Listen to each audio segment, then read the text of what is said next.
hemos dividido esta parte de la historia en tres momentos, digamos. El primero es desde, más o menos, digamos, desde el 70 hasta el 86, 87. El segundo es 87, 90, y el tercer momento es 90 en adelante.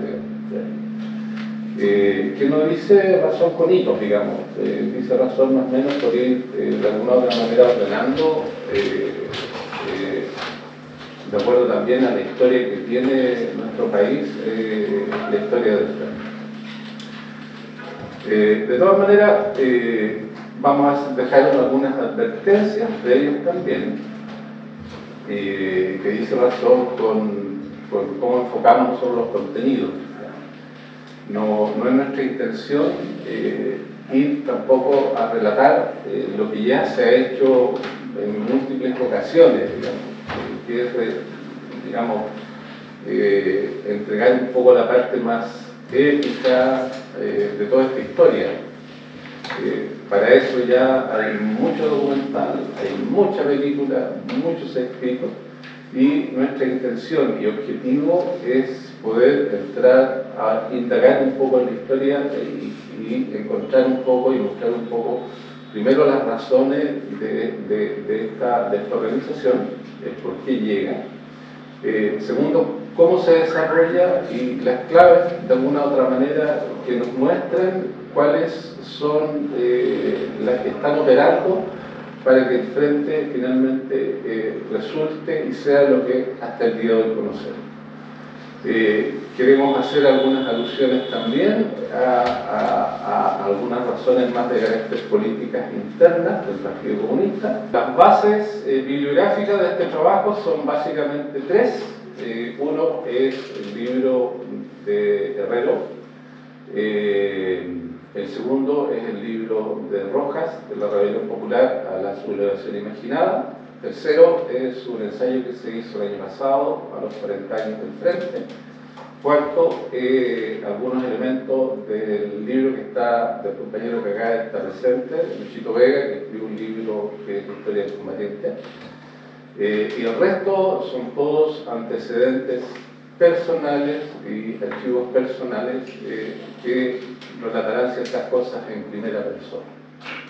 Esa es más o menos la estructura. Voy a partir yo con este relato, enseguida lo tomará Richard y concluirá Marco la última etapa. Trabajaremos de la misma forma que la anterior. Vamos a dedicar también esta jornada primero a nuestros hermanos y hermanas muertos en la lucha contra la dictadura, son casi 80.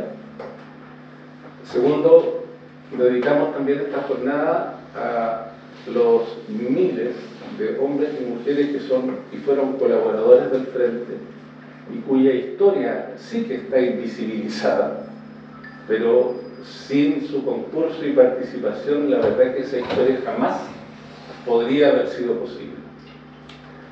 Y tercero, dedicado a Mauricio Hernández Morambuena, que hoy el poder del Estado y burgués lo mantiene como rehén también del Estado, y lo mantiene de tal manera como figura representativa de lo que no hay que hacer. Karen, ¿qué se te viene a la cabeza cuando decimos Frente Pacheco del Rodríguez? Breve, así, en dos frases. La comandante Tamara. La comandante Tamara. Compañero que está al lado. Rebelión Popular. Rebelión Popular. Compañero que está al lado ahí, La lucha armada de la dictadura. compañera. La astucia. La astucia. Compañero. Resistencia. Resistencia. Compañero. El pueblo unido. Pueblo unido. Compa. Coraje. Coraje. Compa. La lucha armada de 80. Armada. Isa. La Organización Popular de las Masas. Organización. Compañero. Lucha armada de 80. Compañero. Ímpetu. Ímpetu. Compañero. Lucha armada contra la dictadura. Lucha armada. Sergio, ¿qué se te viene a la cabeza con Frente Patriótico del Rodríguez? En una palabra. La libertad, pues. Libertad. Compañero. Rebeldía. Luchito. La lucha frontal contra la dictadura. Nuestro querido camarógrafo. ¿Qué se le viene a la cabeza? Juventud. Juventud. Mira, importante dejar esto porque esta presentación inicialmente se llamaba, ¿cómo era que se llamaba? Desmitificando un poco la historia. Pero luego encontramos que podía ser un poco fuerte, por eso que cambió y nos dedicamos a buscar o a entregar un poco los trazos de la historia. Porque efectivamente nosotros consideramos que en la construcción de la historia del Frente se ha levantado un conjunto de mitos propios de cuando las historias no son contadas en primera persona. Entonces, y se conocen estas historias a partir de relatos de segundos, de terceros.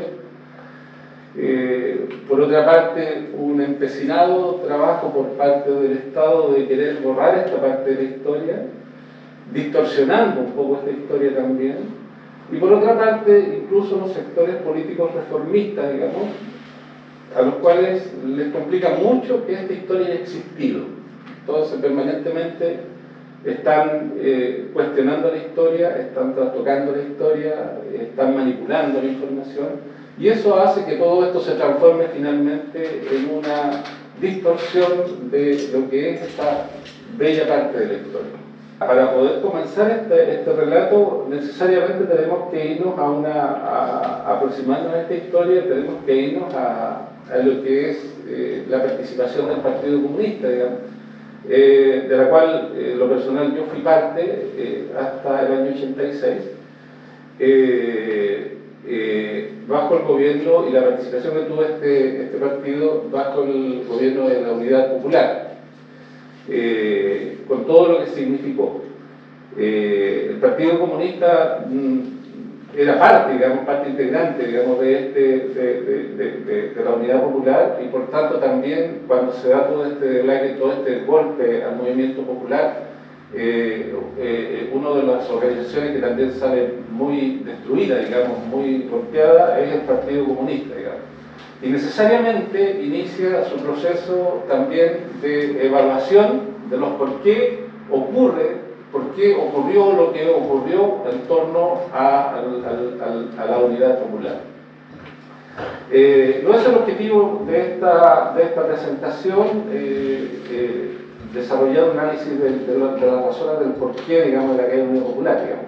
Lo que sí es importante mencionarlo fundamentalmente por el tema de las conclusiones a las cuales arriba el Partido Comunista en su minuto. Eso es lo importante. El Partido Comunista, dentro de su proceso de autocrítica, una de las principales conclusiones a las cuales arriba, digamos, es que efectivamente tenían en su línea política, en su desarrollo histórico, un vacío, digamos. Ellos le denominan a esto el vacío histórico, digamos, y que tiene que ver con la cuestión del componente militar dentro de las organizaciones, dentro de la organización política, digamos, dentro de su línea política, digamos. Entonces, ellos fundamentalmente, aunque el análisis, digamos, es bastante más profundo, digamos, pero para efectos de esta exposición vamos a recoger este vacío histórico en virtud de que fundamentalmente para llenar este vacío histórico, de alguna u otra manera las decisiones que se toman en su momento es lo que lleva a desatar todo lo que de alguna u otra manera nosotros conocemos. Hasta el año, digamos, 75, 76, dentro del Partido Comunista, el tema militar era permanentemente concebido, evidentemente como un tema técnico, digamos. No estaba integrado propiamente tal dentro de la política militar, aun cuando sí existían formaciones de carácter militar dentro de la organización partidaria, que tenían otros objetivos, principalmente cuadros que operaban en el marco de la seguridad, cuadros que se formaban, digamos, para operar dentro del marco de la seguridad partidaria, de la seguridad de la organización,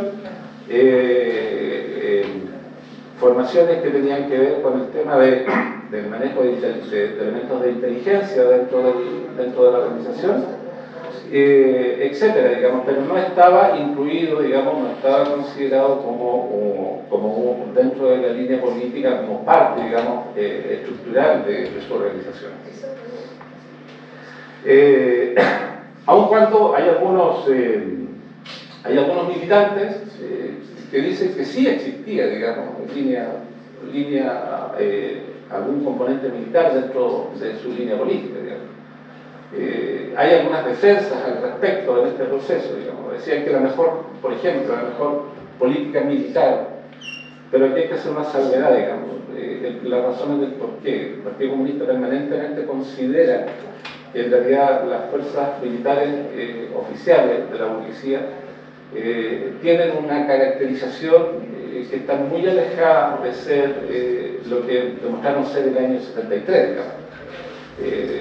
Principalmente fuerzas militares que tenían una historia constitucional, democrática, etc. Hay algunos militantes que dicen que la mirada, digamos, del Partido Comunista hasta ese minuto respecto al tema militar tenía que ver fundamentalmente con mantener fuertes organizaciones y desarrollo de organizaciones sociales populares, y que de alguna u otra manera no le dieran la posibilidad, digamos, a los militares de estar pensando, digamos, en hacer algún tipo de asalto a la obviamente eso quedó de manifiesto que no podía ser, que jamás pudo ser, digamos, de acuerdo a lo que finalmente conocimos como golpe militar. Por tanto, de alguna u otra manera, cuando nosotros estamos revisando este proceso de autocrítica, también tenemos que aproximarnos a una mirada bien histórica, ¿no? Al cómo se vivían las cosas en ese minuto. Eso siempre ese ejercicio debemos de hacerlo, digamos. Sí, hay una efervescencia social, una efervescencia del movimiento popular en la época, y una confianza en las capacidades de nuestro pueblo, pero efectivamente que quedan mermadas y minimizadas al calor, digamos, de lo que es el ejército burgués propiamente tal, ¿ya? Qué importante es señalar y hacer un paralelo, que también es un poco lo que ocurre durante el año 86, por lo demás. Incluso lo tomamos más adelante respecto a lo que fue las jornadas del 8 de julio del año 86. Por tanto, esta autocrítica, y aquí también hay que hacer algunos alcances. Estas autocríticas, digámoslo así, no son absolutamente compartidas por toda la militancia del Partido Comunista, ¿ya? Porque las autocríticas se dan en distintos niveles, en distintas dimensiones y en distintos lugares. O sea, hay procesos de discusión que se dan en el exterior, procesos de discusión que se dan en el interior, en distintos niveles, en distintas dimensiones, ¿ya? Entonces, claro, hay algunas cosas que efectivamente podemos decir que son las que van saliendo, que son las que se expresan en los plenos de la organización, ¿ya? Y que podemos entenderlo finalmente que son las miradas oficiales, ¿ya? Por ejemplo, el pleno del año 77 del Partido Comunista abre una brecha a todo el tema militar bien interesante y bien importante, digamos, ¿ya? Donde efectivamente se empiezan a cuestionar también las formas de lucha tradicionales que el Partido Comunista había desarrollado hasta ese minuto, desde recabar, digamos, a la fecha. Ese es un poco lo que se comienza a cuestionar, digamos, ¿no? ¿Qué es lo que había sido, digamos, todo ese proceso? Cuando digo cuestionar es que se comienzan a analizar de alguna u otra manera y ver que efectivamente ese proceso de movilización, de lucha, de organización popular estaba bastante ya agotado y no estaba respondiendo y no había respondido tampoco a las exigencias que tenía el movimiento público. Paralelamente ocurren algunos sucesos de los cuales también solamente cierta parte del Partido Comunista estaba de alguna u otra manera enterado, y que era un proceso ya de formación militar de cuadros de las juventudes comunistas que principalmente o inicialmente se encontraban en Cuba, estudiando medicina de los años 70 y que habían sido convocados también a participar dentro de un proceso de formación militar en las academias oficiales de Cuba, digamos, por parte de los cubanos. Un conjunto importante de estos compañeros deciden tomar esa invitación, dejan su estudio de medicina y se integran a trabajar en este proceso de formación militar a nivel de la calificación de oficiales militares. Un proceso que se mantiene bastante compartimentado, bastante clandestino, incluso dentro del propio Partido Comunista. Pero el año 77, justamente se empiezan a dar ya las miradas, las visiones y se presentan de alguna u otra manera este trabajo también que se está realizando dentro y ya hace bastante rato desde Cuba, digamos. Es un tema bastante importante porque tiene la relevancia, tiene bastante relevancia para también todo lo que se desencadena posteriormente.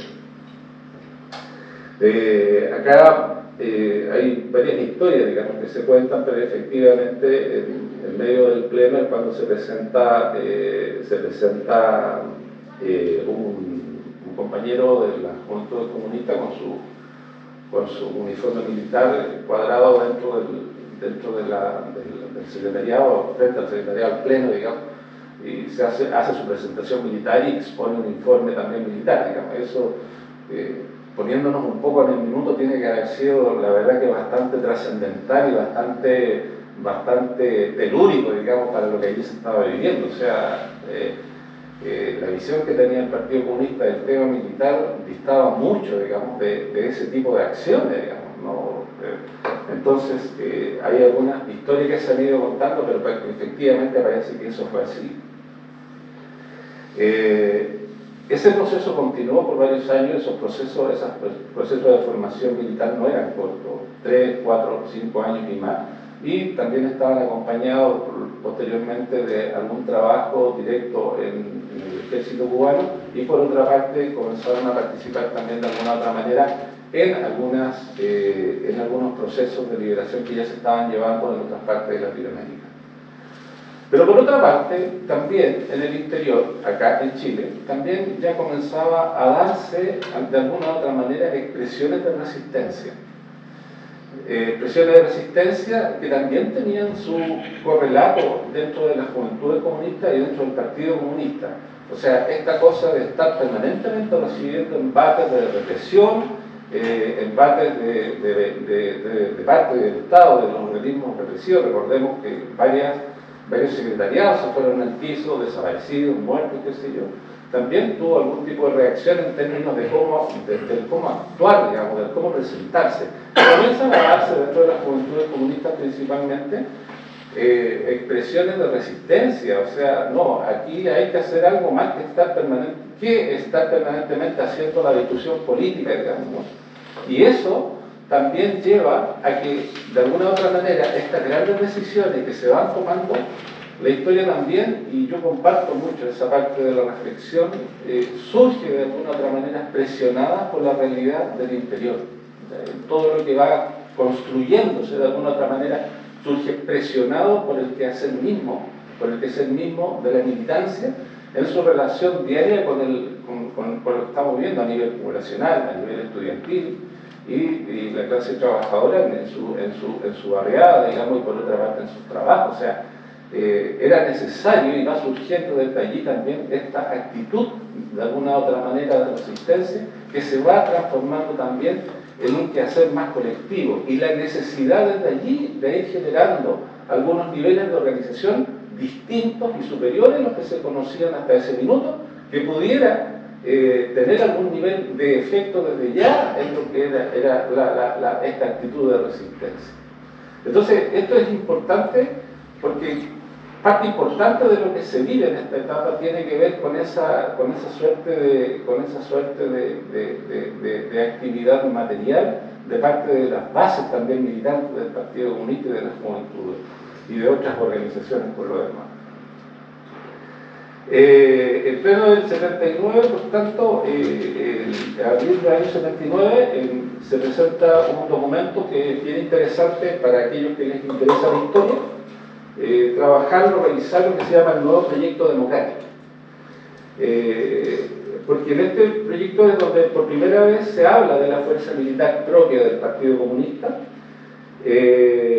y se dan también todas las señales necesarias para la constitución de esta fuerza militar propia.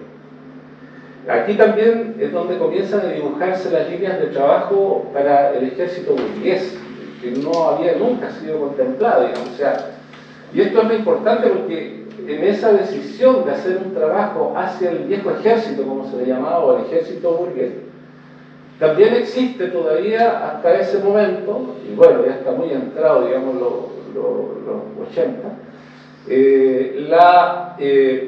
la idea, digamos, de que parte importante del ejército puede ser, de alguna u otra manera, rescatado, digamos, de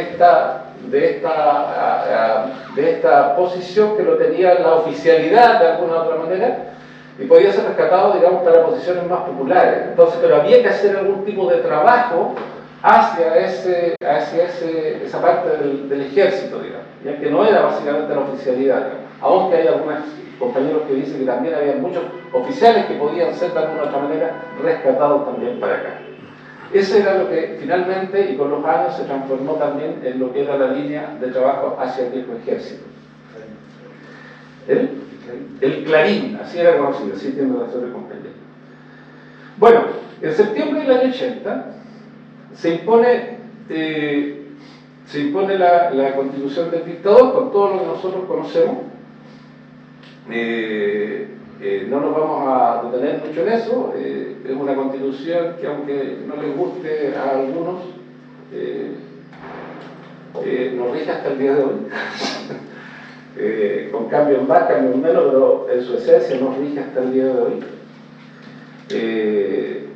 Donde uno de los principales asesores y políticos, ideológicos, es el Jaime Guzmán y otros más, logran imponer, digamos, de alguna otra manera esta constitución, logran imponer, por tanto, como algunos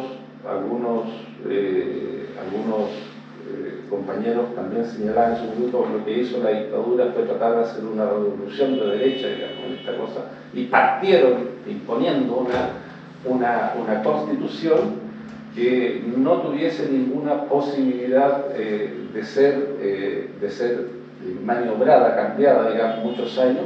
Se impone bajo ciertas condiciones del Estado, de la realidad nacional, ninguna posibilidad de oponerse a aquello.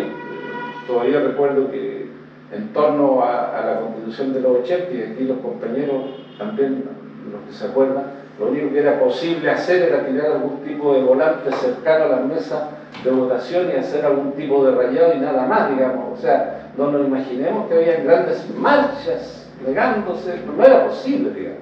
O sea, es una constitución que se impone de todo a lomo, completamente, digamos.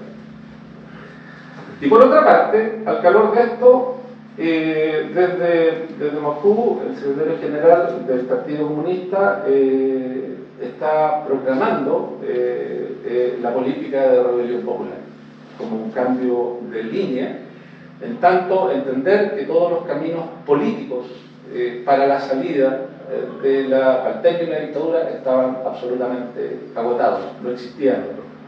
Entonces se declara, digamos, un cambio en la línea política que se había mantenido más o menos del año 75. Recordemos, es importante señalarlo también, que la línea política del Partido Comunista de ese minuto era la generación de frentes antifascistas, con todos los grupos políticos antifascistas y no fascistas. ¿Ya? Ese era un detalle importante, hacían siempre esa salvedad ellos cuando señalaban la línea política del partido hasta el año 80.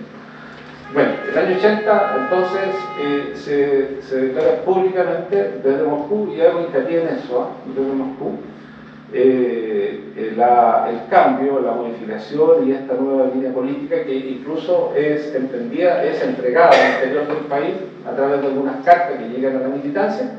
Me parece que son como 3 cartas que llegan del Grupo Polar, Y donde me recuerdo bien que la última tiene una cápita bien importante al final de esto, y lo que voy a decir es trascendental, pero también para lo que se desarrolla después, digamos. Porque recuerdo muy bien que en la última de las cartas finalmente dice: y aquellos militantes que no estén de acuerdo con la línea política, con esta línea política, preferimos que sean amigos del partido. O sea, hay que estar o estar, si eso es lo que estaba diciendo en definitiva, digamos. Pero bueno, esta es una línea política, y con esto también hay que comenzar a develar también algunas cosas que por lo demás el propio Partido Comunista permanentemente lo ha hecho en sus declaraciones, que no es una línea política que sea aceptada por parte del Partido Comunista, por parte del conjunto de la militancia del Partido Comunista, ¿ya? Hay muchos sectores que se niegan a asumir esta línea política, digamos. Muchos sectores que no solamente se niegan, sino que en un minuto también comienzan a trabajar de alguna u otra manera entorpeciendo el desarrollo de esta línea política, digamos. No fue fácil dentro del Partido Comunista la implementación de esto. Debo decir también que, por lo menos en el interior, cuando nosotros nos comentan, digamos, y empezamos a conocer de esta línea política, la verdad que siendo miembros de la Juventud Comunista en ese tiempo, nos provocaba mucha satisfacción. Eso quiero decirlo con claridad. No recuerdo haber conocido algún militante de la Juventud Comunista de la época que haya levantado voces respecto a esta nueva línea política, porque la verdad que era lo que la historia en este minuto nos estaba obligando a hacer, no quedaba otra. Dentro de las posiciones que de alguna u otra manera se veían antagónicas, digamos, a esta línea política, también se hacían muchas alusiones que la política de la rebelión popular sonaba a lucha armada, y lucha armada sonaba a las cosas que hacía como el MIR, ¿sabes? Y el MIR, mira la cagadita que se mandaron para el 73, ¿sabes? O sea, ese tipo de cosas eran los análisis que eran muy poco profundos, la verdad, ¿eh? Si no es que yo lo esté caricaturizando a manera de conflictuar una opinión, no, eso era así, digamos, ¿okay? Entonces, por lo demás, en lo personal, de parte nuestro también, todo nuestro respeto, digamos, al movimiento de izquierda revolucionaria por todo lo que hizo, y también a sus mártires, digamos, y todo lo que dejaron como ejemplo. Durante muchos años, para muchos, dentro de los cuales me incluyo, digamos, el movimiento de izquierda revolucionaria, en tiempo de la dictadura también, era un ejemplo a seguir. Lo que estaban haciendo en esas condiciones, bajo esas condiciones, los compañeros del MIR, la verdad que merecía todo nuestro respeto. Por lo menos los que estábamos con algún nivel de conciencia ya dentro de lo que era la lucha contra la dictadura.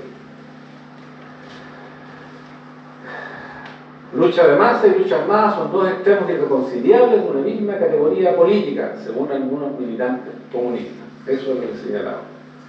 Bueno, en el mes de julio del año 81, en un documento interno, muy interno, pero que anda todavía dando vuelta por ahí, que se llama La Pauta, se le dio la primera inicio y profundidad meridiana a los contenidos de la política militar de masa, la política de la rebelión popular de masa. Y allí se explicita, digamos, lo inevitable de la lucha armada. Allí se explicita, digamos, o sea, la lucha armada será sí o sí. Bueno, ¿por qué señalo este documento? Porque fue tan conflictuado ese documento, que sale del interior, que finalmente este documento, para ser distribuido, para ser analizado, para ser trabajado políticamente, tuvo que ser modificado. Es modificado en su contenido, en su esencia, porque la verdad que no podía estar diciendo ese tipo de cosas. Así más o menos funcionaba la discusión política, digamos, en ese tiempo.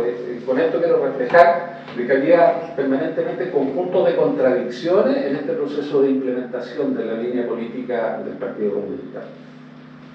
Pero bueno, este documento, si bien es cierto, tuvo que ser modificado, pero alcanzó a correr, alcanzó a moverse, y puso ya de manifiesto los temas y los alcances que tenía la política de red popular de masa. Y esta cuestión es importante porque uno puede de repente, y aquí quiero transmitirle algunas cuestiones. Para nosotros jóvenes de la época era como complejo entender el tema de este cambio. Aun cuando era interesante, importante, pero era complejo. Yo me recuerdo siempre en algunas jornadas de trabajo, formaciones de cuadro, qué sé yo, cuando algún compañero militante del partido nos dice: ¿usted, compañero, ha robado alguna vez? No. Jamás, la verdad que no, porque tengo una formación además culturalmente cristiano-católico que me podría robar, digamos. Bueno, a lo mejor dentro de la línea política nueva de nuestro partido, a lo mejor usted va a tener que robar, pues, compañero. A lo mejor va a tener que matar, compañero. A lo mejor va a tener... Y la verdad, y honestamente, se lo digo, era complejo pensar ese escenario. Era complejo, no solamente para mí, sino para todos los que estábamos ahí, era complejo. Entonces, cuando tú empezabas a ver ya la materialidad de lo que significaba esta cosa, la verdad que era bastante complejo poder ponerse en ese espacio, en esa dimensión. Pero era más o menos lo que se empezaba a discutir ya en esos años. Estamos hablando 81, 82,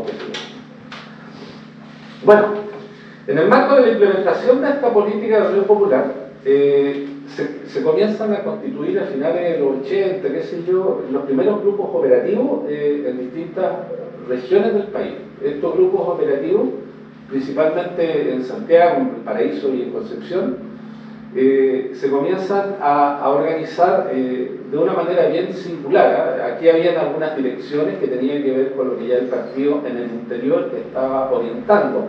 Por ejemplo, como era la conformación de la categoría 0 dentro de las células del partido, digamos. Recordemos que las células del partido tenían el famoso 123, que era el 1, 2 y 3. Mira, si se creó el 0, se creó el 0. Y el 0, imagínense, ya no era el 3, 4, 5, era el 0. Era antes del 1. ¿Sabes? Y el 1 y el 0 era el militar. ¿Ya? Entonces, cuando empieza a trabajarse esta nueva conformación, a corto plazo ya los ceros de distintas células empezaban a juntarse y a trabajar coordinadamente también en las actividades que eran principalmente de propaganda. ¿Ya? Bueno, en esos tiempos lo único que se podía hacer como militante de las juventudes comunistas era propaganda, ¿sí? Y eran propagandas simples, de panfletear en alguna parte, de panfletear a los milicos, a los cuarteles, a los centros urbanos, qué sé yo, hacer grandes rayados que los pudiera ver todo el mundo, de cualquier parte, lo cual no estamos hablando de la época del spray, estamos hablando todavía de la época del alquitrán, la brocha y la brea, digamos, ¿no? Entonces, bueno, lo curioso es que tú haces con esa cuestión, te ponías a rayar y el olor no te lo sacáis durante 2 meses. Entonces todos sabían que estabais rayando y que habíais rayado porque andáis con el olor impregnado en el cuerpo, digamos, ¿ya? Entonces, ese era el tipo de propaganda que se hacía, digamos. Ahora, los ceros empezaron a hacer otro tipo de propaganda que tenía ya otras características, digamos. Por ejemplo, empezaron a darse algún tipo de manifestación, entonces los ceros tenían que hacer actividades distractivas, por ejemplo. ¿Ya? Había una marcha estudiantil y los ceros se juntaban los grupos ceros, digamos, y hacían actividades en otra parte de la ciudad de tal manera de dirigir la represión a esos lugares. ¿Sí? Entonces los ceros empiezan principalmente a constituirse como grupos operativos y esto es lo que finalmente se transforma en lo que son o lo que se denomina, digamos, después de la historia del Frente Cero, el frente de los grupos operativos que estaban ya organizándose, digamos, para etapas de trabajo, de organización superior, más cercano a lo militar. Estamos hablando que, por lo menos la experiencia nuestra, digamos, en Concepción, existían 2 armas y una no funcionaba, entre paréntesis, si mal no recuerdo. ¿Ya? Otra funcionaba y funcionaba muy mal, y era todo lo que había, digamos, no teníamos más. El 11 de marzo del año 80 hubo un apagón gigantesco en este país, hay varias acciones también, y allí se deja manifiesto un poco ya el nivel de organización que empieza a alcanzar el Frente Cero. las organizaciones del frente, la organización militar del Frente Cero. Este Frente Cero es importante, porque de alguna otra manera en el Frente Cero se constituye la primera materia prima de los que finalmente van a constituir el Frente Patriótico en su inicio. Eso es importante, digamos, porque de alguna otra manera se dieron un año o casi 2 años de ir amasando algún nivel de experiencia, y esta experiencia incluso comienza a materializarse a partir, digamos, de estas acciones, y también comienzan a salir los primeros compañeros y compañeras a cursos de formación también a Cuba, digamos, y a otros lugares. Formaciones que eran principalmente de combatientes, cursos que en general duraban como un año, me parece. Aquí hay que estuvieron 6 o 8 meses, que sí eran cursos de combate principalmente urbano, y otras áreas, digamos, explosivos, exploración, algunas cosas de inteligencia, etc. Entonces, este grupo, por eso es importante entender un poco cómo surge este Frente Cero, en virtud de que es el insumo fundamental para lo que es la formación del Frente. Como dato importante, el año 81, ya toda esta organización era manejada, o sea, ¿qué es lo que había en el PC a nivel militar, digamos? A final del año 81 teníamos principalmente la comisión militar, que era quien ordenaba y manejaba, digamos, toda esta estructura. Existían los grupos operativos que ya estaban principalmente dirigidos a ciertas acciones que ya tenían algún nivel importante, digamos, distinto, de otra envergadura. Existían las unidades de combate, que eran las que estaban conformadas por estos grupos cero que yo les comentaba. Había algún nivel ya inicial de trabajo hacia el viejo ejército, el Clarín que mencionábamos. Algunos aseguramientos logísticos pequeños. En Santiago existía un barretín central. ¿Todos saben lo que es un barretín central? ¿No saben cuál es un barretín? Una bodeguita para guardar cosas escondidas que podrían estar en cualquier parte, digamos. Se simulaban en cualquier parte. Tú levantabas un piso y ahí había un barretín o qué sé yo. Y había fuerzas militares básicas ya constituidas en Concepción, en Valparaíso, en Santiago y en otras regiones también. Por ejemplo, en Santiago en ese tiempo, según algunos relatos, ya había 6 grupos operativos en Santiago. En Valparaíso alrededor de 5, y en Concepción había también como 6 o 7 grupos más. Y es importante que también entendamos que estos grupos operativos no es gente que estuviera ya especializada, ¿eh? Cuando estamos hablando de grupos operativos, estamos hablando de jóvenes de 15 años para arriba, hasta 20 años, si no menos, digamos. Y que en realidad lo que hacía que fueran grupos operativos especiales tenía que ver fundamentalmente por el rol que estaban jugando orgánicamente, ¿ya? Y por la disposición que ellos tenían, digamos, para asumir las tareas. No era que fueran grupos operativos que tenían ya formaciones y capacidades militares a otro nivel. Eso, por favor, saquémonos de la cabeza, eso no era así. Santiago contaba con una pequeña logística, una fábrica pequeña también de granadas artesanales, un equipo de distribución básico, una clínica clandestina, también muy básica. Creo que era una compañera o un compañero que era médico, otra enfermera, y paremos de contar, digamos. O sea, lo que pasa es que cuando uno dice la clínica, suena que es como que tuviéramos la clínica, ¿cachai? Entonces, pero no, por supuesto, digamos, es la categoría, digamos, que tiene, pero no es una clínica, es un lugar, es una casa que está adaptado como para recibir alguna herida y hacer algo más que poner un parche curita, digamos, como es. Valparaíso, Concepción mantenían algunas pocas armas también, cortas. Concepción, bueno, habían algunas cosas históricas que daban vuelta, yo no sé de cuándo, nunca supe de dónde venían, pero lo más avanzado era una subametralladora P-25 de origen checa, que eran como como trofeo eran hermosas, como para ponerlas ahí, ¿no? Junto con las máquinas antiguas y todas esas cosas. Y algunas de ellas tenían algunos problemas esenciales. Me recuerdo que había uno, no sé si a alguno les tocó participar, pero había una que cuando tú disparabas no salía el tiro, que tenías que hacerle un movimiento medio extraño para que saliera un tiro, digamos. Esas venían, no sé, alguien las había donado a algún museo y aquí ya se estaban utilizando, o habían quedado del año 73, no tengo idea, digamos. Por ahí andaba una MP-40 también, que era de la Segunda Guerra Mundial, de las que usaban los alemanes. Por ahí andaban algunas escopetas de estas con doble cañón, que a alguien se le ocurrió recortarlas y quedaron chiquitas así, operativas para operaciones tácticas, etc.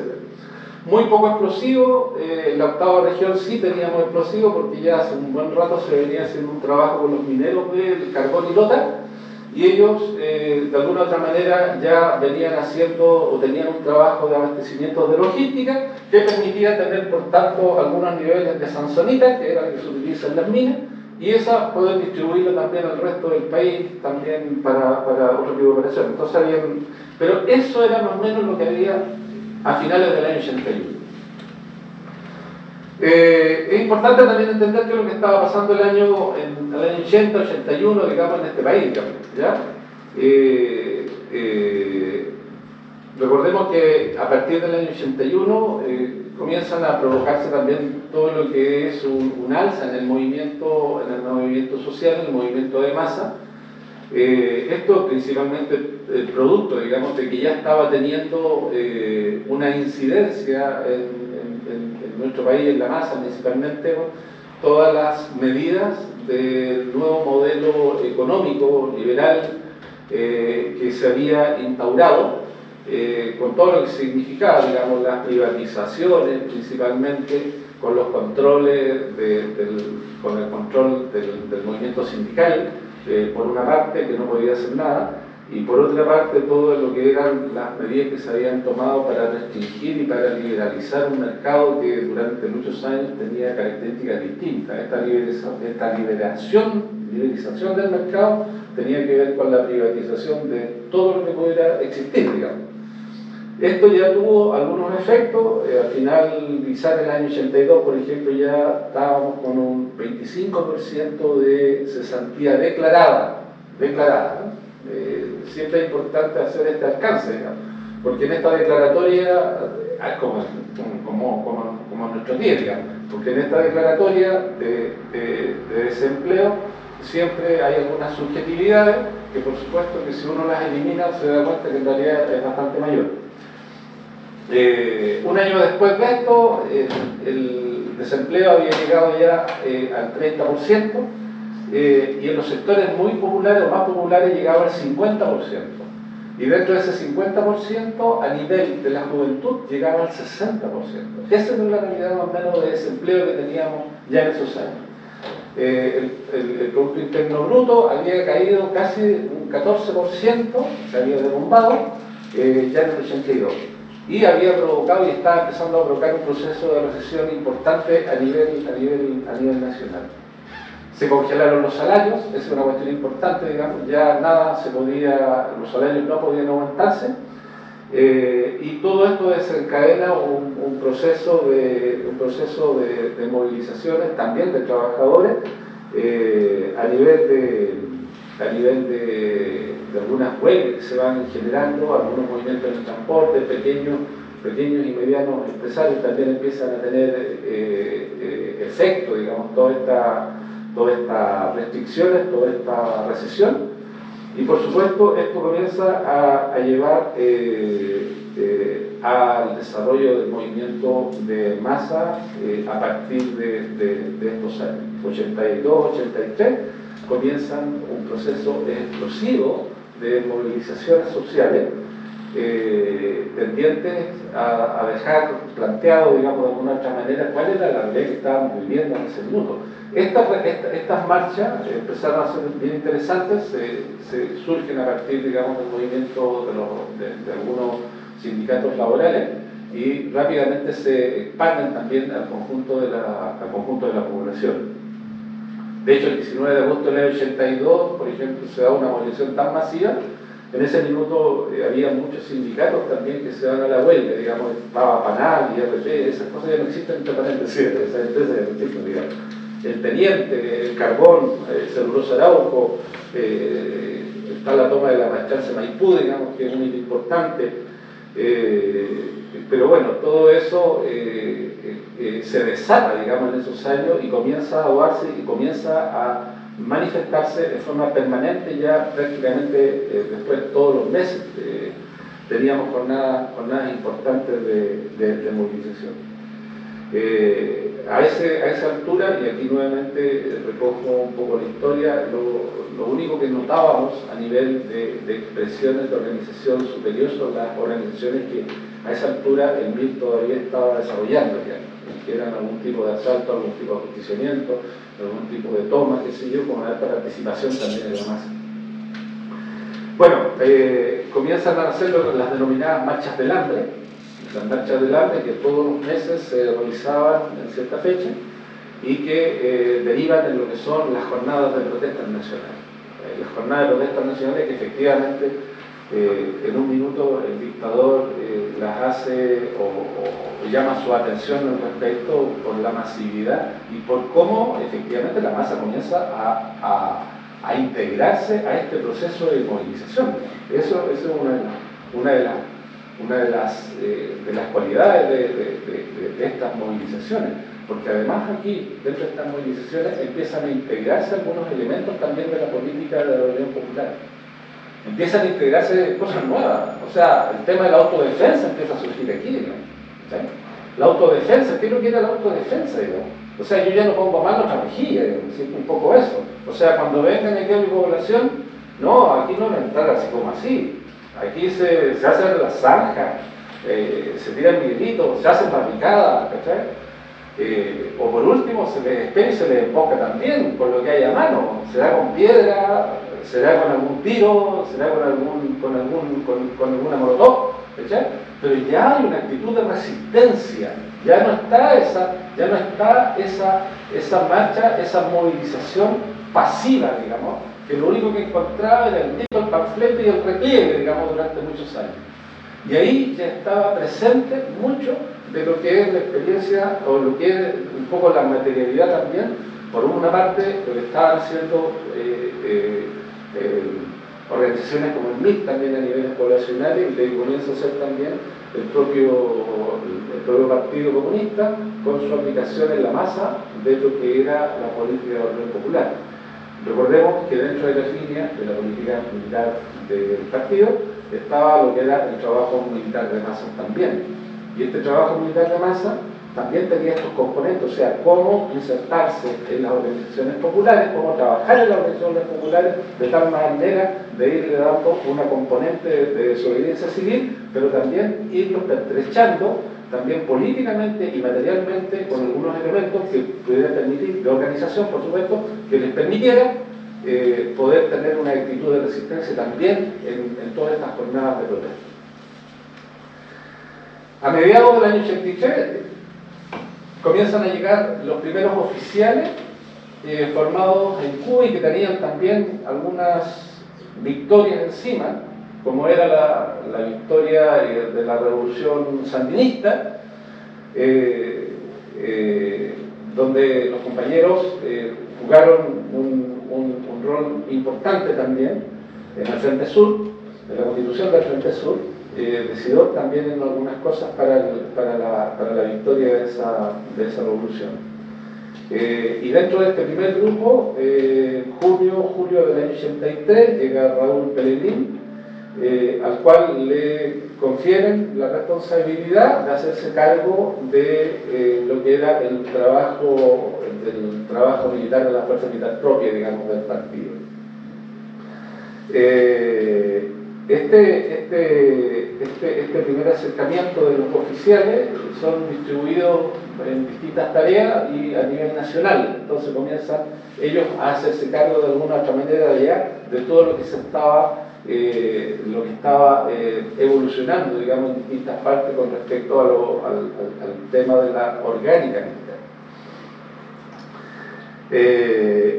Cuando cuando avanzamos en el año 83 hay varias acciones, digamos, que se desarrollan antes de la más conocida, que es la de diciembre del año 83 también. El Frente desarrolla, sin ser Frente, digamos, sino siendo fuerza militar propia todavía, digamos, algunas acciones de sabotaje, hay algunas acciones de cierta envergadura. Ya los grupos operativos comenzaban a tener algún nivel superior de aperturamiento, qué sé yo, y es así como nos espera el día 14 de diciembre con un apagón nacional, que es lo que se reconoce más o menos como la acción fundacional del Frente. Una jornada realmente hermosa, épica también, porque la verdad que es el minuto en el cual de alguna otra manera nos presentamos como en la sociedad con una forma de hacer política distinta, es como eso. O sea, antes las acciones prácticamente no se reivindicaban o se reivindicaban con la autoría de ciertos comandos. Entre paréntesis, existía un comando Manuel Rodríguez también dentro de la organización. Después de esa jornada, el Frente se toma la radiocarrera, algunos meses después, y ahí lanza su primera proclama. Y esta cuestión es importante decirlo porque, claro, si nosotros en ese tiempo hubiéramos puesto estas proclamas en la radio, no la pasa nadie, ¿no? Entonces había que tomarse una radio para tirar la proclama. O como lo hizo después, había que secuestrar a un director de un medio para poder emitir también nuestra línea política, digamos, ¿sí? Entonces, para ir entendiendo también dentro de toda esta lógica por qué se hacían ciertas cosas. En esa primera proclama, y lo leo textual, dice: aspiramos hoy a terminar de una vez con Pinochet, su régimen y su secuela de hambre, miseria y represión. La lucha emprendida por el pueblo continuará hasta la consecución de estos objetivos. Antes que esto se concrete, no habrá paz ni tregua. El Frente ha llegado a la conclusión que a la dictadura solo será posible derrotarla haciendo uso de todas las formas de lucha, incluida la armada. Eso es la primera proclama que sale en la radio.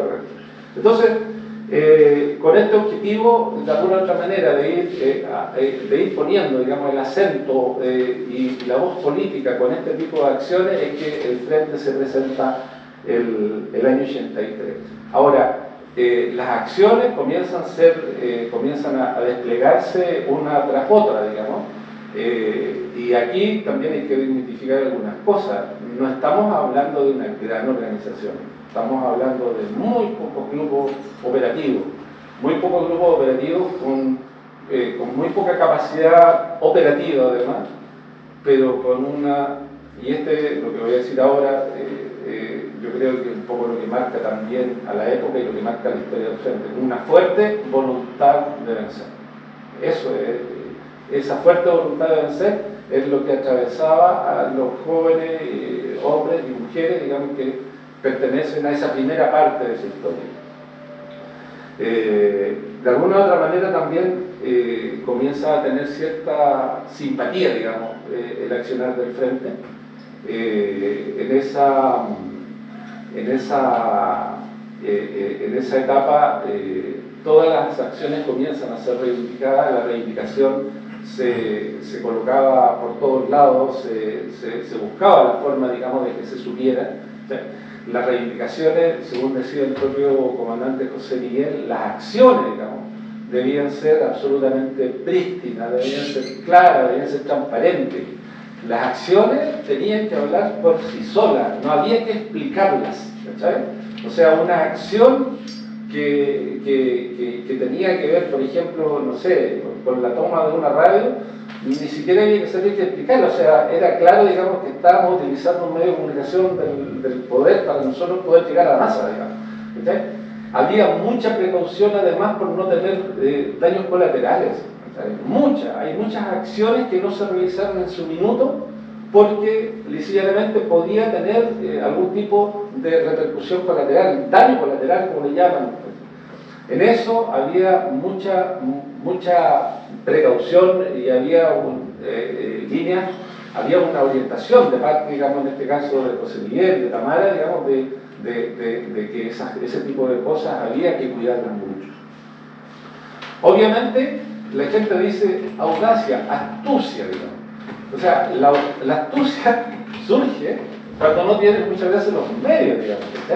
Cuando no tienes los medios para hacer las cosas, tenés que proveértelo de alguna forma, digamos. ¿Ya? Si alguien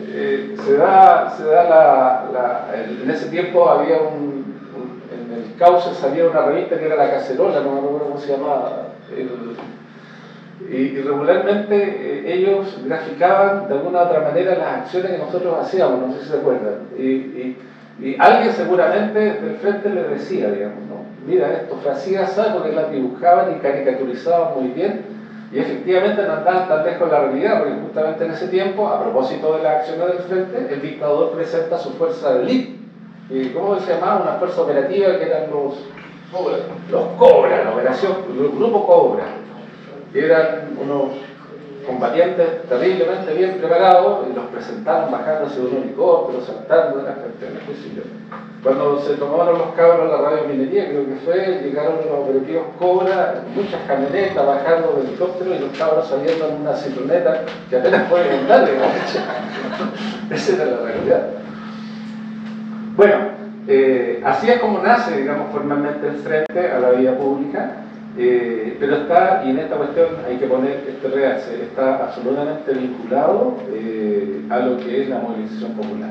No sale en otro momento, surge, digamos, preguntarnos, se inserta en ese preciso momento.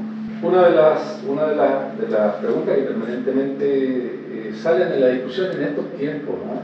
Tiene que ver con cuál era la concepción ideológica del frente, cuál era la concepción política del frente, cómo se presenta, digamos. Y aquí hay harto paño que cortar porque el frente cuando se presenta, no se presenta como parte del Partido Comunista, digamos, aun cuando su dirección está absolutamente orientada por el Partido Comunista, digamos, y eso no tenemos que hacernos los tontos, digamos. Eso era así. El frente, hasta junio del año 87, depende de la dirección política del Partido Comunista. Entonces, claro, el frente política e ideológicamente responde también a esa línea política del Partido Comunista, digamos, ¿ya?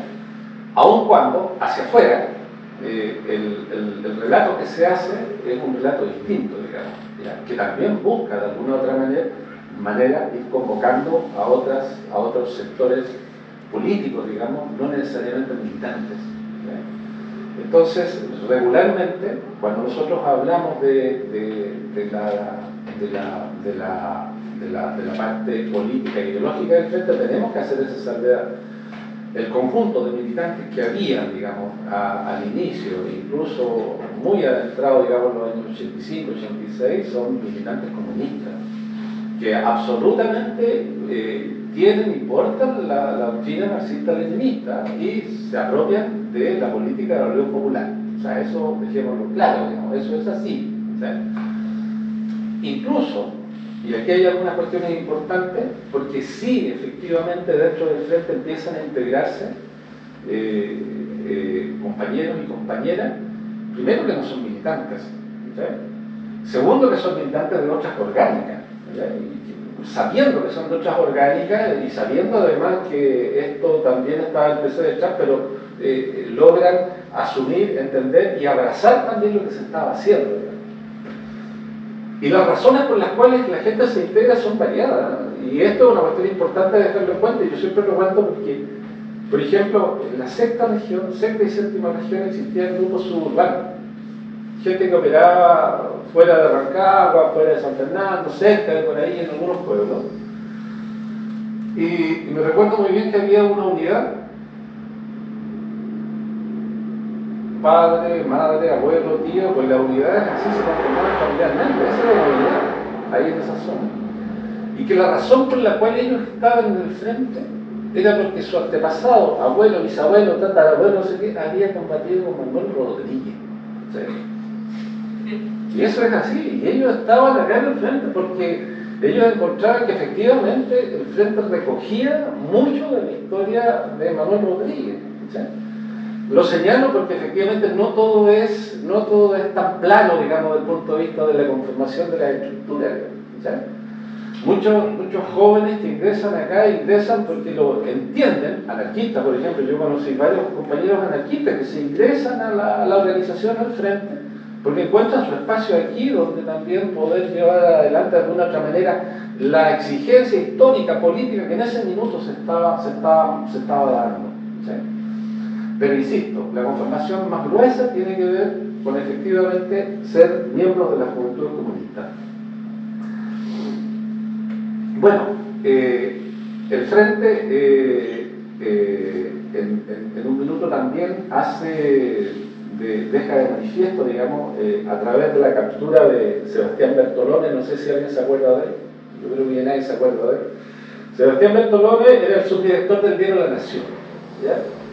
Entonces, el Frente necesitaba entregar su postura política,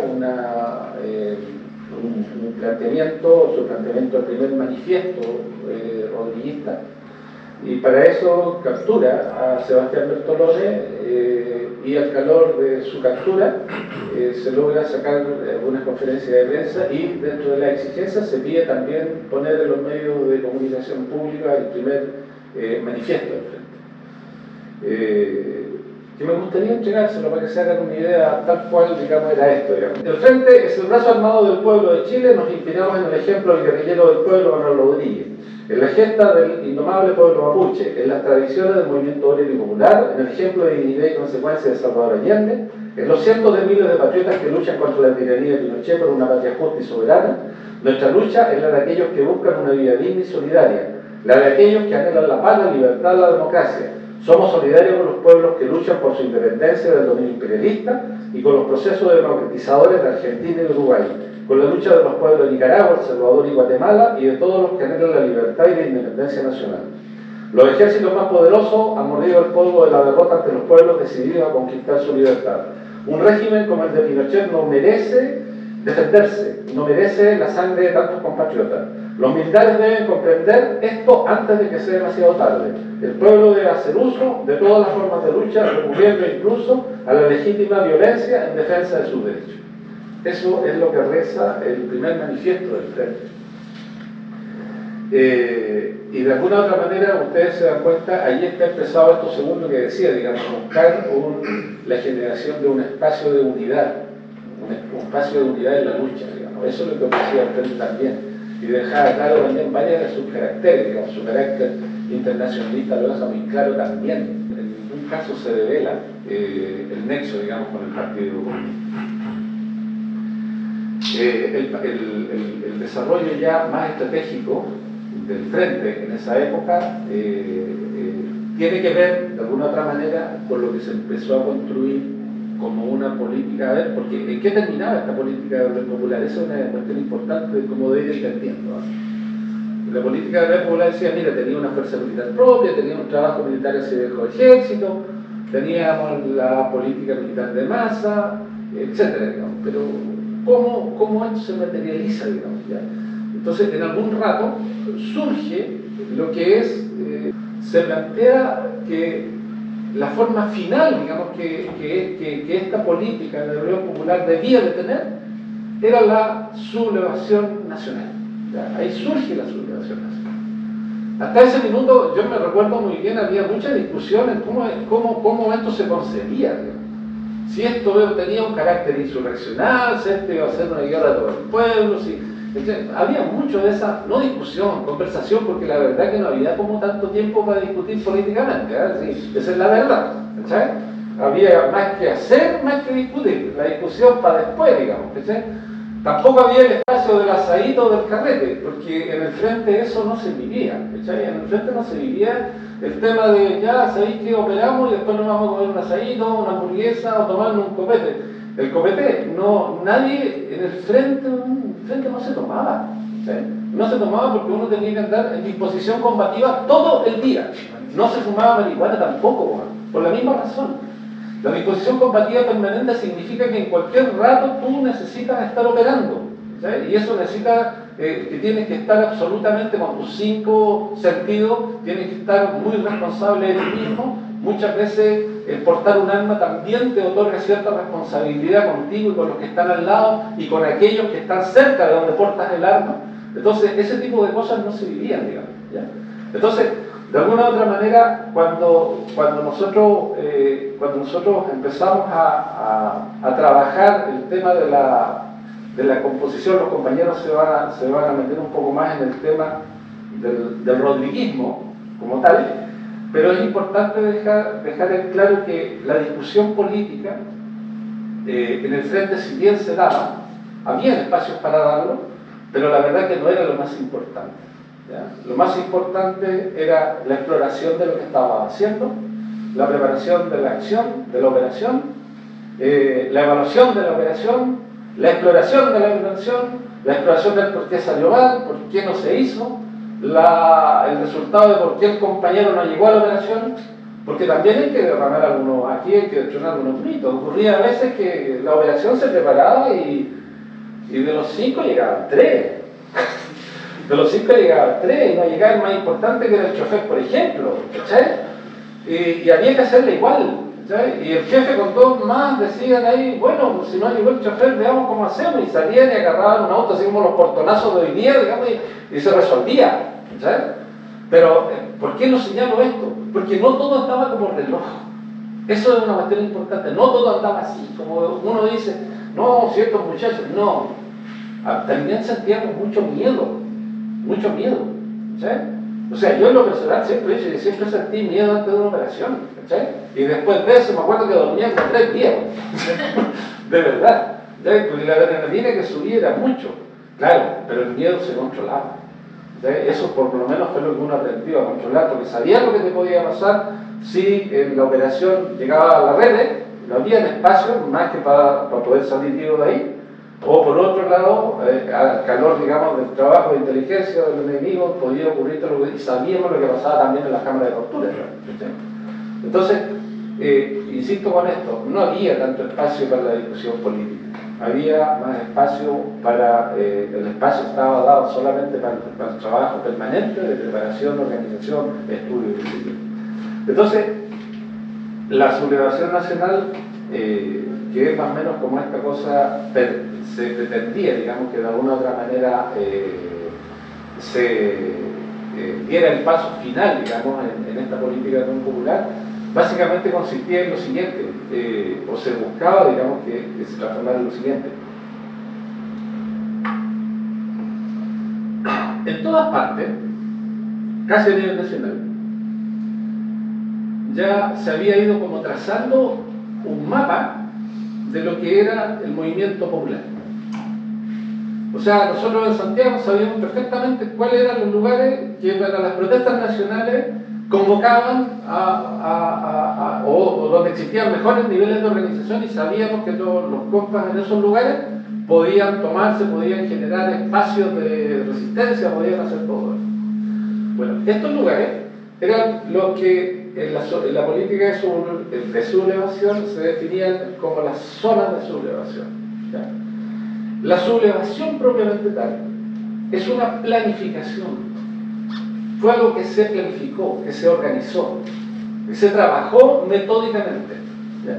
Cada región del país, a nivel del trabajo militar de masa y a nivel del frente, tuvieron la tarea de hacer levantamiento de lo que militarmente se llama el teatro de operaciones militares, para saber dónde estaban estas zonas de sublevación, dónde estaba el enemigo, qué medios tenía el enemigo, dónde podían estar los civiles que pudieran ser reactivos a cualquier movimiento popular, digamos, ¿sí? ¿Cuáles eran los principales ejercicios militares que podía hacer el enemigo en torno a los movimientos populares, al desarrollo del movimiento popular, etc.? Toda esa información se levantó y con eso se construyeron los distintos planes de sublevación.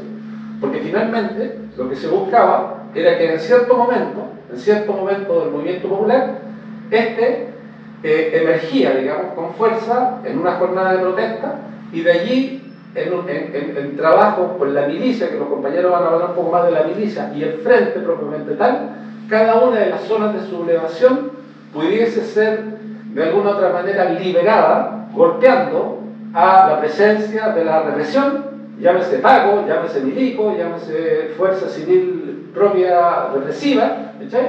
Y que esas zonas, de alguna u otra manera, tuvieran el carácter de zonas liberadas. Y esas zonas, junto con otras, digamos, van creciendo, expandiéndose, de tal manera de llegar a regiones que están absolutamente liberadas, digamos, de la presencia del dictador. Eso en una acción ofensiva de la masa, con la fuerza militar, con las milicias de la época, donde el frente tenía que, por una parte, ir abasteciendo con los medios que tenía y preparando sobre la marcha también al movimiento popular para lo que allí venía. Eso era la sublevación nacional y eso terminaba con una derrota, de alguna u otra manera, no militar, digamos. No teníamos la capacidad para una derrota militar en una guerra abierta, pero sí teníamos la capacidad para provocar un proceso de desestabilización política, moral y de alguna u otra manera técnicamente militar también. ¿Sí? Y eso podría llegar perfectamente a que el dictador, digamos, y las fuerzas populares, digamos, pudiera poner en jaque, digamos, al Estado y llegar de alguna otra manera a la derrota, digamos, y a poder echar abajo, digamos, la dictadura y de así, en esa época se decía, por lo menos, construir, digamos, un gobierno de unidad nacional. No hablábamos de otra cosa. Y esto también tiene que quedar claro. En esa época no hablábamos de tomar poder. En ese minuto no hablábamos de construcción de un Estado socialista. Se hablaba de una organización que buscaba la construcción de un proceso que retornara, por tanto, al país a estados democráticos como los que conocimos hasta el año 73, digamos. Las expresiones del movimiento popular y del frente estuvieron permanentemente en forma paralela expuesta al mundo, digamos. Cada movilización que había, el frente tenía sus tareas. Cada jornada de protesta, el frente tenía sus tareas. Cada jornada de protesta, el frente tenía ya, todo el mundo sabía, acordémonos. ¿A qué hora Sergio Flores, a qué hora se cortaba la luz? A las 20 horas. La jornada de protesta del día 11 de julio, todo el mundo sabía que a las 20 horas venía el apagón. ¿Y qué significaba el apagón? Significaba que ahí la masa podía expresarse con algún nivel de libertad, con algún nivel de seguridad. Pero no eran solo esas las tareas. Teníamos las tareas de poder también hostigar al enemigo en sus cuarteles para que no salieran. Teníamos tareas de autodefensa también en los barrios, en las poblaciones. De alguna u otra manera, cuando estaban entrando a la red, también teníamos tareas allí, digamos. ¿Sí? En fin, durante toda la jornada de protesta, el frente se preparaba y fundamentalmente se organizaba para responder bien también a cada una de esas acciones. En alguna oportunidad, alguna unidad un compañero cometió el error, digamos, de realizar una acción fuera de un movimiento de masa y la verdad que fue bastante reprendido por esa decisión. O sea, toda la acción del frente tenía que estar vinculado al movimiento de masa. Esa era como la lógica, digamos, no podía aparecer aparte. Y esta sublevación tiene, este movimiento de masa y este proceso de sublevación tiene su expresión máxima, ya lo conversamos en la jornada anterior, el 2 y 3 de julio del año 86. Para los que estuvimos allá en esa fecha, yo creo que históricamente, y esto es no por lo que se ve, tal vez fue fundamentalmente por lo que no se vio, digamos. Es primera vez que el Frente tensiona toda su organización a nivel nacional. Tensiona toda su organización porque el 2 y 3 de julio es cuando de alguna u otra manera tenía que provocarse una expresión de sublevación. ¿Sí? Tenía que provocarse. Entonces se tensiona completo. Toda la organización está conectada. Y aquí hay que mencionar algunas cuestiones curiosas, porque no existían estas cositas, ¿no? ¿Ya? Miren, los más modernos que teníamos en ese tiempo eran los Vipers. No sé si se acuerdan de los Vipers, ¿ya? Los Vipers eran unas cajitas como esta, que algunos jefes cortaban, no todo el mundo, ¿no?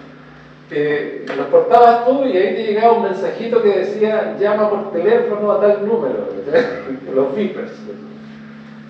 Y los teléfonos, que los teléfonos tampoco eran masivos, ¿sabes? Porque no todo el mundo tenía teléfono en su casa. Los teléfonos que usaba el frente para sus comunicaciones eran los teléfonos que estaban en el negocio de la esquina, que estaban metidos en la casa de la única vecina que tenía un teléfono, ¿sabes? Entonces, ¿cómo hacer comunicaciones a nivel nacional con todo eso? No existían, ustedes no lo creen, no existían radiotransmisor y todas estas cosas que uno dijera por aquí y por allá, ¿qué hacer? No, nada de eso. Entonces el ingenio surge de la necesidad.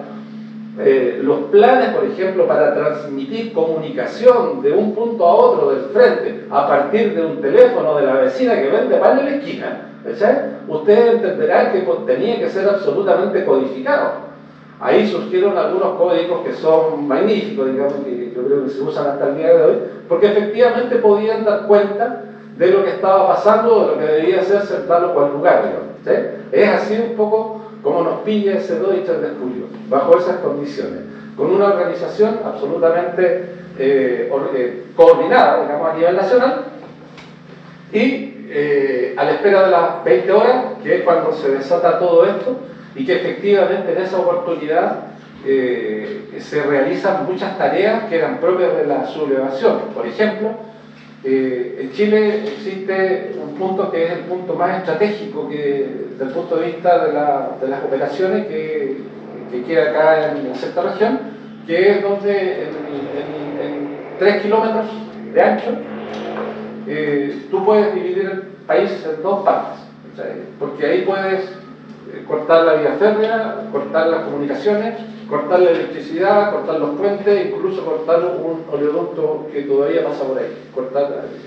Tú cortas ahí y el país se divide en 2. Están además los túneles, que efectivamente tú puedes inmediatamente aislar cierta parte del país. Bueno, todas esas operaciones de corte las tenía el frente y el frente realiza esas acciones el 2 y 3 de julio del año 86. De hecho, son 13 torres las que se van al piso, digamos. O sea, no es porque se hayan hecho, no es porque el frente haya echado las 13 torres, ¿verdad? Sino que un compañero tuvo la brillante idea de echar la torre, 2 torres, que finalmente se llevaron al resto de las 8, digamos, bueno, todo.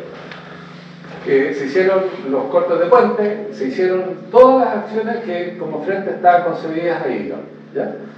Ahora, el desarrollo del movimiento popular en ese minuto, la efervescencia del movimiento popular llega a tal punto que efectivamente todos pensamos en ese minuto que había que dar el paso.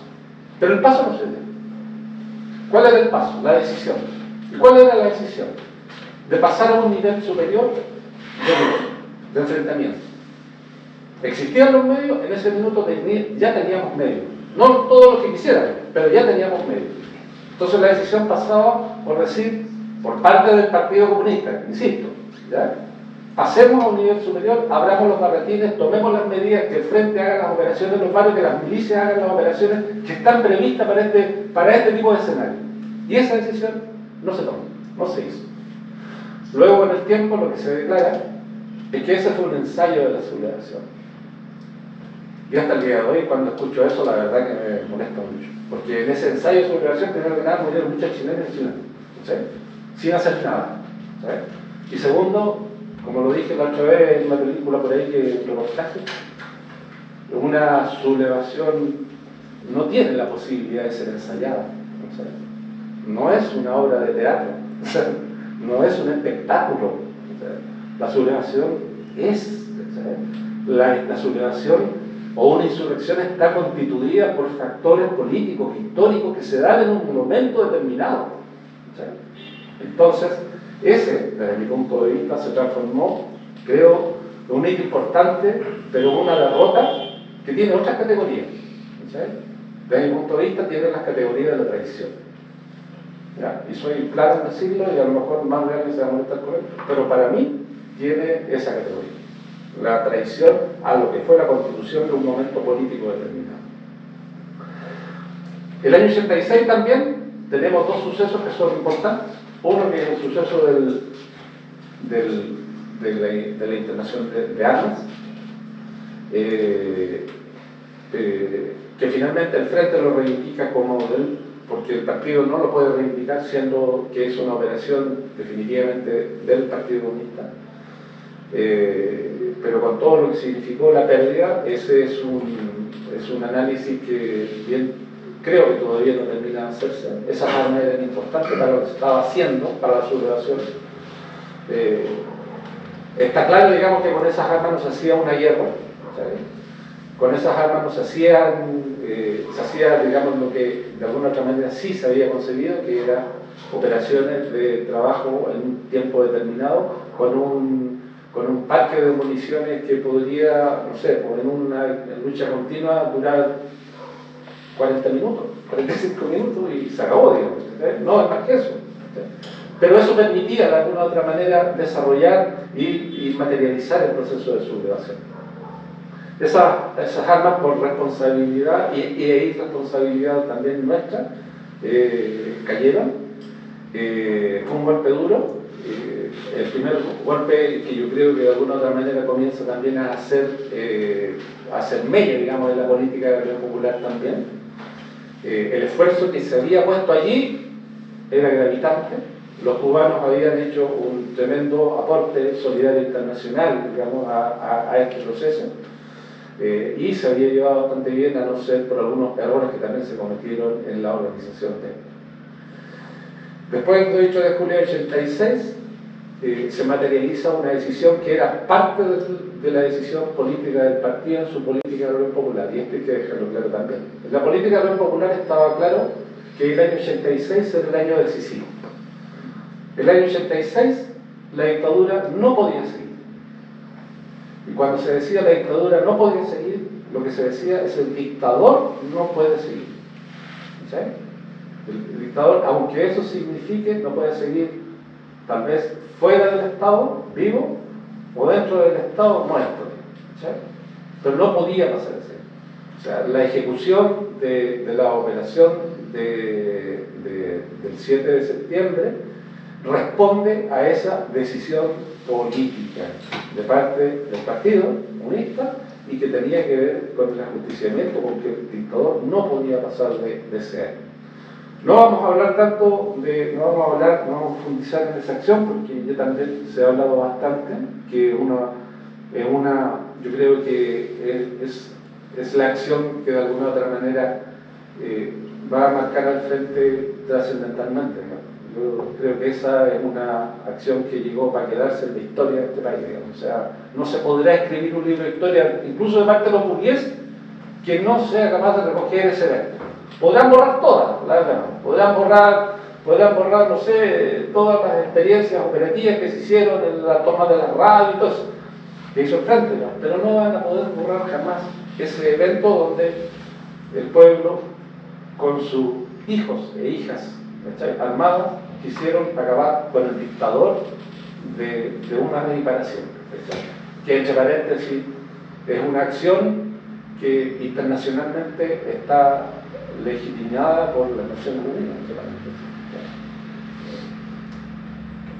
Bueno, nos llega al final del año 86, con todos estos sucesos importantes, con todos estos problemas también, pero ya se venía, como les digo, a partir del año 86, ya venía de alguna u otra manera dibujándose algunas contradicciones con el Partido Comunista.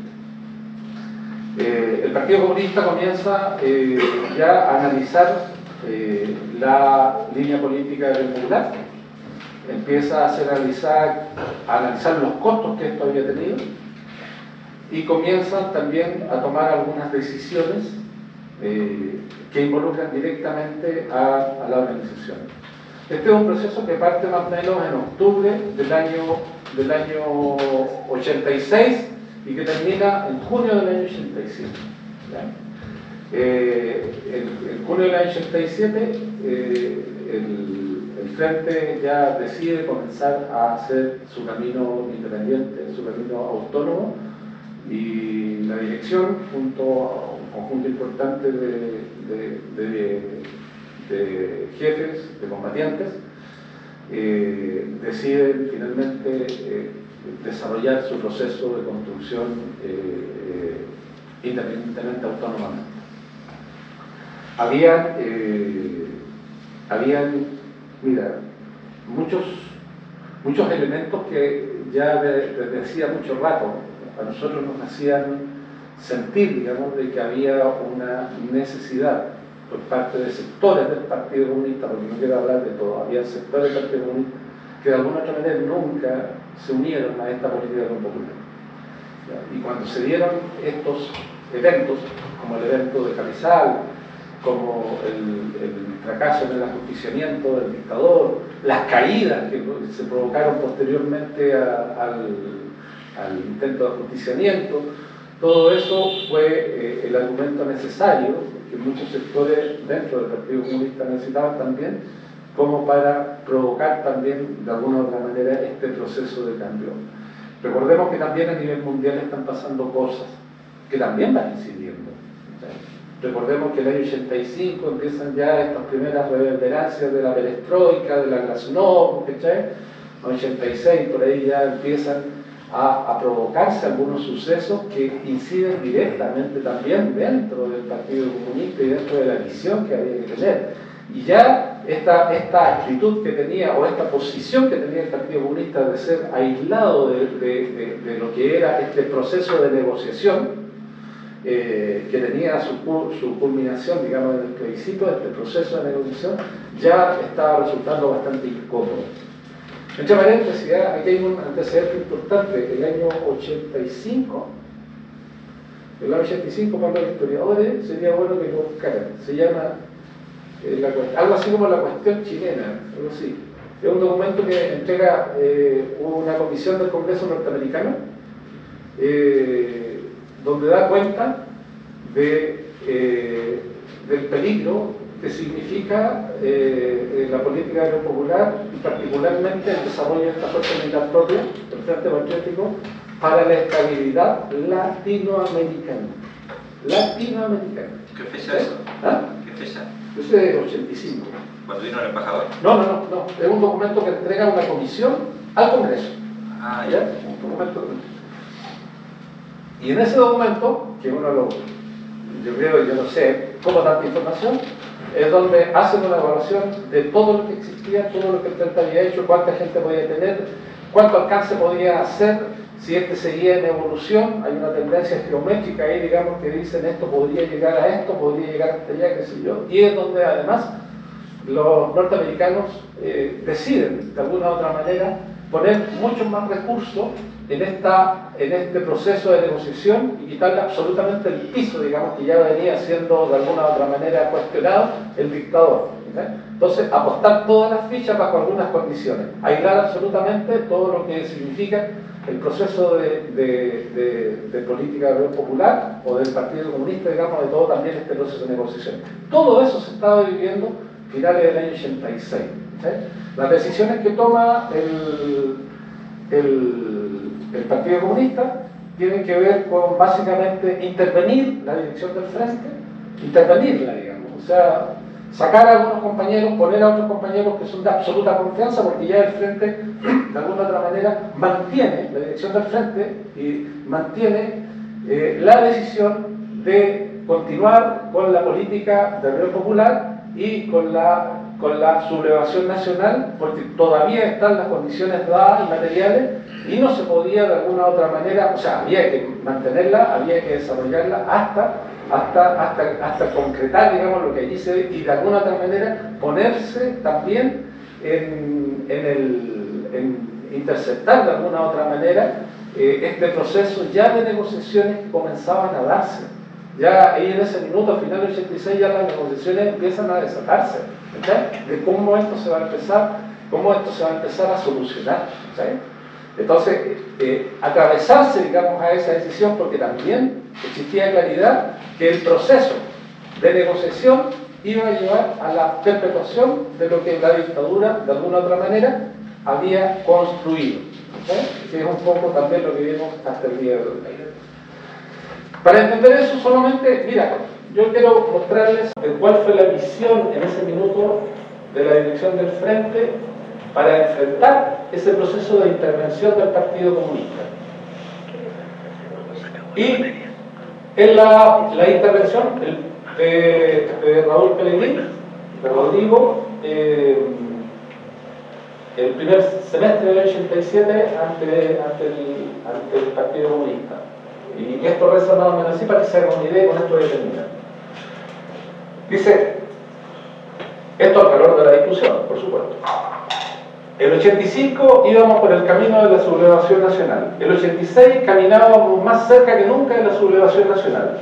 ¿Quién y con qué derecho nos ha apartado de ese camino? ¿Por qué se ha impuesto en el partido una tendencia que no es mayoritaria? Desde hace meses hemos señalado que en el Frente Patriótico, en el Frente Militar y en el partido existen serias dudas sobre los pasos dados por el propio partido en estos 8 meses respecto a la implementación de la sublevación nacional, periodo caracterizado por la indecisión, por el cambio inexplicable de opinión, de falta de claridad, por lo contradictorio de los informes, que se asemeja mucho a la falta de dirección. Sin duda, el Frente se ha transformado en algo molesto para una nueva política que no se tiene la valentía de expresar. En el partido circulan opiniones lapidarias sobre nosotros. Se habla de un grupo fríamente calculador que aplica mecánicamente el proyecto nicaragüense y cubano y que pretende cambiar a la dirección del partido. Además, se nos tilda de ser compañeros de bajo nivel político. Esta no puede ser la respuesta a nuestras inquietudes. Más de alguien estará feliz de que el Frente se vaya del partido, o más bien que el partido se vaya del Frente. Varios compañeros y varias jefaturas consideramos que este es el momento de dar paso al accionar, a la lucha decidida y resuelta en perspectiva de la sublevación nacional, que seguimos considerando como la única estrategia válida para resolver el problema en nuestro país. No tenemos derecho a renunciar a esta lucha que nos trasciende y que es patrimonio de Chile y su pueblo. El camino, dice, esto ya es un relato que hace una vez que ya hemos hecho la separación. El camino no será fácil, en un inicio será más duro. El peso del Partido Comunista de Chile es grande y no lo subestimemos. Sus militantes son valiosos y revolucionarios. Aquí se trata de diferencias con la dirección del Partido Comunista de Chile y no con el Partido Comunista de Chile. Pero nos asisten la razón, la autoridad moral, que es hermana de nuestros héroes, mártires, de nuestra lucha diaria y la enorme simpatía con que contamos entre el pueblo y el propio Partido Comunista de Chile. La obra es difícil y nos obligan a dar un paso que implica asumir responsabilidades que debía asumir el Partido Comunista de Chile. No queremos ser solo un grupo de, entre comillas, valientes equivocados, sino vencer. Como ya hemos dicho, tenemos que consolidar a los cuadros rodriguistas que sepan que han escogido el camino más duro, pero el único realmente digno y que conduce a la victoria. Esa era la visión que tenía Raúl Pellegrini al minuto de las discusiones políticas con el partido en torno a esta intervención y a este proceso. Y el último párrafo leí una vez que esto ya se ha provocado y era el llamado, digamos, que hace, digamos, a las exigencias que ese momento histórico nos estaba solicitando. No es fácil asumir esta parte de la historia. Es una historia que no está completamente escrita. Como dije al principio, todavía falta harto, digamos, que desdeñar los actores. Todavía hay algunos vivos. Hay que hacerlo ahora, antes que nos vayamos. Antes que se nos olviden las cosas también. Así que, pero hemos tratado de ser lo más fiel posible también a todo lo que hasta este minuto de alguna u otra manera se ha recogido y construido también, y a partir también de la visión y la experiencia particular que en lo personal también hemos tenido al respecto.